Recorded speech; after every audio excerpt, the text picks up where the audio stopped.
Yeah, so the idea is to talk about harmonizing input data. And one important point I want to make is that this is going to be harmonizing input data from the planner's point of view. And why are we doing this? We're doing this because of this. The application, which I'm reading all the time. I'm always learning something new when I'm reading it. But according to the application, we are supposed to develop some recommendations for an input data model, MSP input data model. So this is going to be about input data and about harmonization. So let's first clarify these terms. What are we talking about when we're talking about input data and about harmonization? Let's start with input data. So by now, you probably know what input data is, right? What is input data? The data that we need to create the plans, MSP input data. So what do you do with the input data? You process it. This input data doesn't need to be geographical. It can be geographical, but not necessarily. So you need this data to process it, to shape it, or to put it in the MSP Blender. That's what you do. You put all that, you collect your data, and then you put it in the Blender, you switch it on, you shake it, and then the result of these processes, of this manipulation, or of this management that you do with the input data will be what? Output data. So there are two things, the input data and the output data. So if we talk about output data, now we can say that we have harmonized output data in the Baltic Sea. And we can see this in base maps. You know, for those who don't know, this is the map service where we can see both input data and output data. And now we are showing here this screenshot of output data. And how do we know that this is harmonized? Because we can see the normalized symbology here. So we can see, for example, this blue corridor here across the whole Baltic Sea. We can see that this symbology is also used in Denmark, or this red in Estonia is also used here in Sweden. And also the structure is the same. We have the same structure in data. We have priority use, we have reserved use, we have allowed, restricted, and forbidden, and the C uses. So this is common for the whole Baltic Sea. This is what we have, harmonized. But have you ever wondered, why do we have this? One of the reasons we have this is because of the MSP directive. There is an article in the MSP directive called Cooperation among Member States, which says, Member States bordering marine waters shall cooperate with the aim of ensuring that maritime spatial plans are coherent and coordinated across marine region concepts. Coherent and coordinated. So this is one of the reasons we have harmonized output data. And this is one of the reasons why we have these guides. This is the guidelines for the output data harmonization. These are the guides that make possible this map that you see here behind, that I have shown you. Okay, we have the guidelines because of the MSP directive. Now we are clear about this. Now, input data. Do we have any guideline about harmonizing input data? No, we don't have anything. Let me write it here. We don't have anything. Exclamation mark here, here. We don't have any kind of guidelines. Let me show you an example. This base map's the same, but now I'm showing you the MSP input data. And this is an example of cables and pipelines from Germany, from Latvia, from Poland. And what you can see here, for example, in Germany, is that Germany has classified their cables and pipelines in 3 categories: data cables, high voltage cables, and pipelines. Then Latvia has apparently only 1 category, even if we cannot see the legend. Poland has cables, pipelines, and apparently also permits here in the same category with a lot of subcategories. You can see also that there is the symbology is different. And here in the map, you can see the symbology is totally different. So we cannot compare these cables and pipelines. We cannot say if this is a cable about whatever and this is the same. We cannot make these comparisons. And it's even worse if we see the data behind these cables. The data is different. The information behind these cables is different. For example, in Germany, we have status in use. We have here name data cables, and we have another name, which maybe it's the company. In Poland, we have a long list of information. You can scroll down here, and we have if it's in the set, it's in the status, some documents, whatever.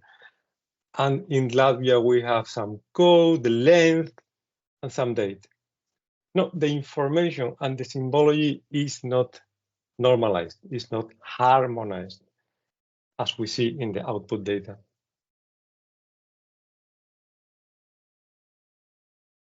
Okay, so if we summarize what I have just told you so far, we can say that input data does have guidelines, output data does have guidelines. There is nothing that recommends anything about harmonization about input data in the directive, but there is I call it recommendation for output data. That's why we can make these harmonized maps. And in terms of simplicity, this is much more complicated. And with this, I mean that in output data, we only have the plans, but input data can have many different data sets, many different forms, many different ways of representing the data. So this is much more complex. Okay, good. And now, the most important question, why? Why do we need to make, because the objective of this meeting I told you would be to start making some recommendations for input data guidelines, to make some first approach for the data model. But why do we need to do this? What's in it for you planners? What do we gain from this exercise? This is a very important question, which I will write it here. Why? The big interrogation mark, bigger here. Why are we doing this?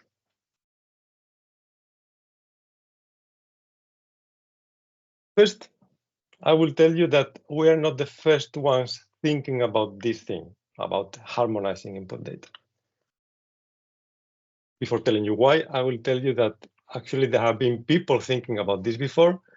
And if you read the guidelines for the output data harmonization in the Baltic Sea, you will see that some years ago, there were some people who thought about this. I will tell you now, if I get it here. There is a paragraph here saying it's about a chapter about Inspire. It says harmonization of MSP input data could be further explored and tested by thematic projects. This is just to tell you that this is not just not an invention of the application. someone said, "Oh, let's make this test about input data." This is something that people here in the group and people in the Baltic Sea MSP have been thinking for a long time. So now to the why. Why are we doing this? And to explain why, I will put you an example. Imagine that this is a MSP planner. We can give her a name. Christine, Alla, Ligita, Greta, whatever. We can call her maybe MSP planner. Imagine that she is making a MSP plan, okay? And she needs data about offshore wind farms. Now she starts thinking, where do I get data? I have to collect a lot of data. And then she finds a data source. She finds a data source and she finds this one, data provider one. And now she sees that they are providing areas. So areas in the marine area where she's working. And the information in this area, she gets this. She gets the location of this area. She gets the number of turbines in this area, if it's operational or not, and the megawatts installed. And then she thinks, this is good. I like it. But then she thinks, I need more because this doesn't cover my whole sea area. I need more. So she starts looking for more, and then she finds another. But then she finds that, okay, they are providing also areas. The information is different. She gets the location, but from here, she gets the name of the area and the megawatts. And she doesn't know, are these the installed plant? It's not clear if you read the data provider too. And then she starts thinking, oh, I have a problem. And she starts digging for more information, for more data sets. Another data provider she finds, and they are providing points this time, not areas, points.